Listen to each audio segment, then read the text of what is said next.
We are reporting from the Democratic National Convention. We are in the circular hallway outside the main hall. Actually, there are several of them, one on top of each other, naturally. And we are here now talking with Joe Strupp. Joe is a senior editor with Media Matters. He's a reporter of long-standing, a real reporter, and he's here covering the Democratic Convention, having done the same for the Republicans. Joe, thanks for joining us. Thanks for having me. So question number one, you wrote that Donald Trump's treatment of reporters at the Republican Convention was perhaps I don't want to paraphrase you, but I'm about to, was perhaps a troubling indication of how he might treat reporters as president. Right, I was asking reporters was, how do you think Trump would treat reporters as a president based on his general treatment up till now? Part of that at the convention, obviously, but in general. And the overwhelming view was, what he said, that he would try to open up libel laws, make it easier to sue reporters. He calls reporters names, claims they're lying about him without any facts to back it up. Just a general disdain for the press. And a lot of the reporters were saying, it could be worse. That you could get to the point where when you have reporters in the press room, in the briefing room, what is Trump going to do? Is he going to not let them in? He tried to ban the Washington Post from his press pool. Is he going to say where reporters can be?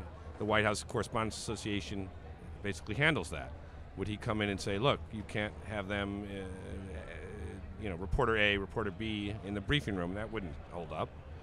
Right. And also, would he be calling them names? Would he be keeping most of them were agreeing it would not be good, and it would be almost negative precedent being set that could really hurt both coverage and the public's right to know about what the president's doing. And, obviously that's the critical piece, is the public's right to know and the role of a free press in our society. But, to put this in context, it's been a long time, if ever, since it's been easy to cover the White House. It's always a tough job. You're not treated that well all the time. And if you cover a presidential campaign, that's a very tough job. Did it a little bit in 2008, and, it got to be tough, got to be persistent. But there seems to be a qualitative difference with Donald Trump, right? I mean, you've had certain presidents even that dislike the media. You've had certain longtime presidential candidates that are, let's say in the case of the current nominee of this party, understandably at times wary of the press, but we're really talking about a guy who's actually gone to court over and over again. This is, as I understand it, has gone to court over and over again to intimidate people, right? So they don't write about it. And would he do that when he's president? Can you imagine the president suing a news outlet, claiming libel or claiming slander or claiming they don't deserve access, and then the news outlet may be suing for access? You might remember a couple years ago, Barack Obama wanted to treat Fox News not as a press outlet or keep them from having certain access, and all the other news outlets supported Fox, and it ended. Right. And that was a group that I think you could argue Fox might not have the credibility. I'm sure we've certainly shown it doesn't have the credibility of a lot of news outlets, but even they got the support that others gave them when it was sort of a minor effort. You could imagine Trump doing a much larger effort, much stronger approach, much more vindictive. If they don't like something you write, he's going to kick you out of the briefing room or off the plane or whatever it might be. And whether or not you like the press or you like Trump, that's not the way that democracy is supposed to work. Right. And you also would have such disruptions that nothing would get done. If they're fighting over press access all the time, number one, the press isn't getting the coverage they deserve to get, and the people aren't getting the information, and the White House is dealing with this side issue rather than governing and getting information out to the people. And of course, if you're running a presidency or a campaign the way Trump has run his businesses, then getting the truth out is exactly what he wouldn't want to have happen. Right. So, that's obviously an editorial comment on my part, but it's one I stick by it. Yeah. And just look at his, and again, on the other day he was on I think he was talking to MSNBC or CNN, saying that he's still not going to release his tax returns. Right. Now, he doesn't have to legally, but there's no real reason he shouldn't. Everyone else has done it. He claims it's because of an audit, and that's been proven to be not a real excuse. Right. Now, what if he doesn't want to? What if there's a freedom of information request on something, and the White House doesn't want to release whatever it is, and the judge rules they have to? Then they're going to be fighting that, and again, more wasted energy, more wasted money. You don't know where this guy's going to go, because I don't think his view of the press is one that people would have. Can you imagine White House Correspondents' Dinner? You know, they have to salute the president. They always, not salute, but they always do a toast to the president. I could see him even skipping that. Right. You know, a lot of people have problems with White House Correspondent Dinner anyway. I do too, to be honest but with you. It's an interesting, you know, where will Trump treat the press in these areas? Where will they treat him in the press room? Press conferences. Imagine how many press conferences will he have, if any, and how will he treat them? And will he actually take questions at a press conference? And from whom? Will he take them from Alex Jones only? It's a very organized, sort of traditional thing. It used to be Helen Thomas was the first person to ask, the late Helen Thomas. Now there's a certain protocol. Right. You can't ignore the big name press, or you get a lot of backlash. But Trump would, you know, relish the backlash in many ways, because that's the way he organizes or disorganizes. And let's talk about that for a second. When we talk about, I kind of jokingly, but not, and that's my point, alluded to Alex Jones, the crazy conspiracy theorist for the late night radio show. Trump, the news sources that Trump treats as legitimate are, as far as I can tell, extremely fringe. So is that because I'm not just asking for your theorizing here, but and we're talking with Joe Strupp, senior editor at Media Matters. Is that because you think they reinforce a kind of paranoid, conspiratorial, unreality-based view of the world? I don't know. I've been trying to figure out why Trump would support someone like, or take the support of someone like Jones. Roger Stone is another one. We covered a lot of them in Cleveland at the Republican convention. Jones and Stone had a big rally that I was at, and there was a lot of anger spewed and a lot of lies spewed.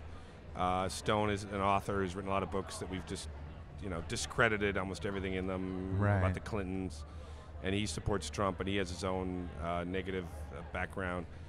You would think Trump or any other candidate at this level would be careful who they associate with.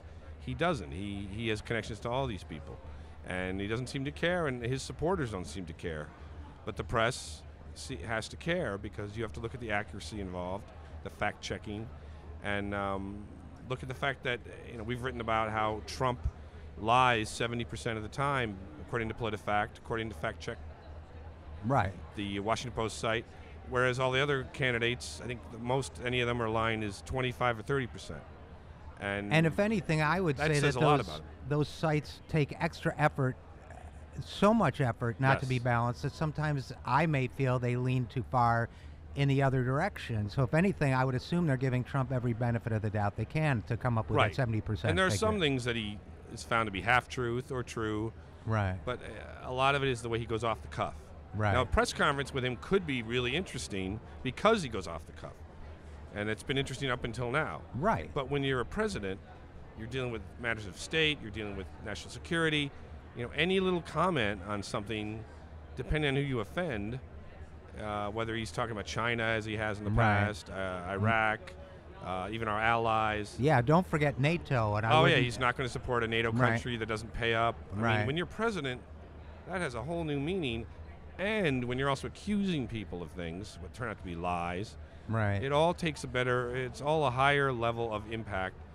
And when you're doing a press conference, it could be interesting, you get huge ratings, but what does it mean to our democracy, and what does it also mean to getting the truth out or not getting the truth out? Okay, so let's pivot. We're talking with Joe Strupp of Media Matters. So we are recording this on day 2, on Tuesday, day 2 of the Democratic National Convention. How would, having just come from the RNC, do you see any noticeable difference in the way reporters are treated here? I think, it's an interesting thing.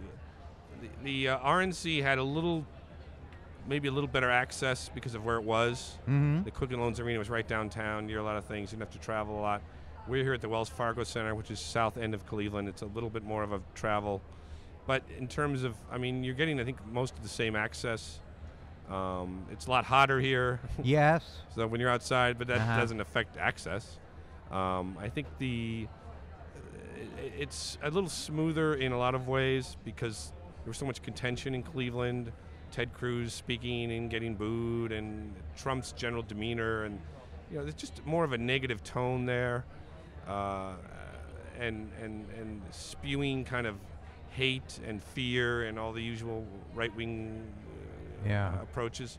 Here, if you were, Monday night there was some dissension. The Bernie delegates were in full throat. Some of them, yeah. But that's nothing wrong with that. Right.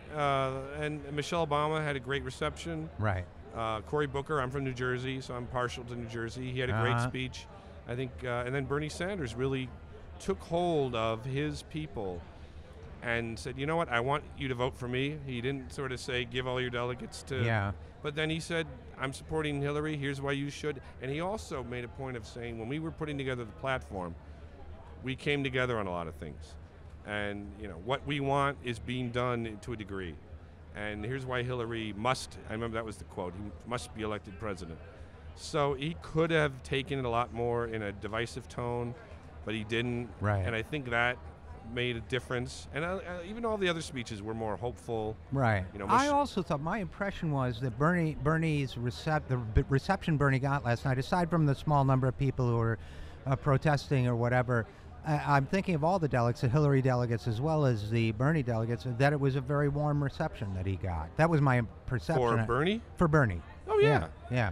So they're getting their say. Right. And there's some who aren't going to vote for Hillary. There's some who are going to vote for the Green Party or Libertarian or dare say it, Trump. Although I liked Sarah Silverman's comment about, Bernie or bust, people are ridiculous, and she's a Bernie fan. Right. Sarah, actually, she may have had the best line of the night. As someone who worked for Bernie, I mean, in a way, I felt she had a great balance when she said Bernie has shown us what we want and what we deserve, but basically, let's not be ridiculous and let this lunatic get in when there's a better option. So, she was interesting. But I give the Bernie supporters credit. They want to stick to their guns and stick to their guy, and he said what he wanted to say, but he also wanted to make sure that getting everyone together and fighting Trump is what they want to do.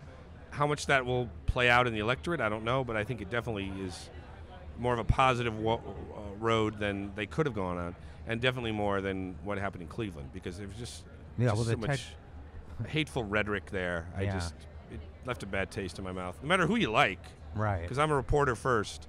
I'm more of a fan of accuracy than any politician, and a lot of the inaccuracies related to Trump and Hillary Clinton bug me more than anything. There's a lot of, there was 2 Shorenstein studies recently that found there was over positive coverage of Trump in and before the primary, and over negative coverage of Hillary Clinton in the primary and before the primary. That's just facts they found. Shorenstein is not beholden to anyone. Okay, so let's end. And a lot of it was the celebrity of Trump, I think. Okay, let's end with that as a closing thought. I think you're right. It's the celebrity of Trump, but Joe, as we look at, I think there's always been, when you have a clearly unqualified and inappropriate candidate like Trump, I think the other source of bias is you're going to try to level the playing field because there's this desire to have a horse race so you have something to cover. And I'm just wondering if a little bit of this distorted lifting up of Trump, who is such a knucklehead, and I mean, that could be expressed in more objective journalistic terms, granted. You would not have a lot of people who would disagree. That I wonder if they aren't skewing it too, because they'd like to see a little bit of a horse race. The press has done a lot wrong in this election. Yeah. Partly because of who they are. They're very limited in their staffing, and then everybody's after gradings, and they don't have a lot of money to spend, and immediacy. But yeah, the false equivalency plays out in a lot of things nowadays. I think it played out here. But it's not as though you could ignore Trump. Right. Because of course who he was. No, sure. But as these studies revealed, he was given more of a lift early on than anyone else, not based on any polling or not based on any real experience, but because he's Trump, he's a name, he gets attention, he's crazy. And then they just started to kind of dig into his reality only in recent months, and hopefully that'll continue. But yeah, there's an eagerness to give him balance to someone like Hillary Clinton, even though he doesn't have the experience or qualifications. Right. And hopefully that'll change. Well, it's been a lot more interesting year than we expected, hasn't it? And it isn't over yet. All right, Joe Strupp, Media Matters, thanks so much for coming on the program.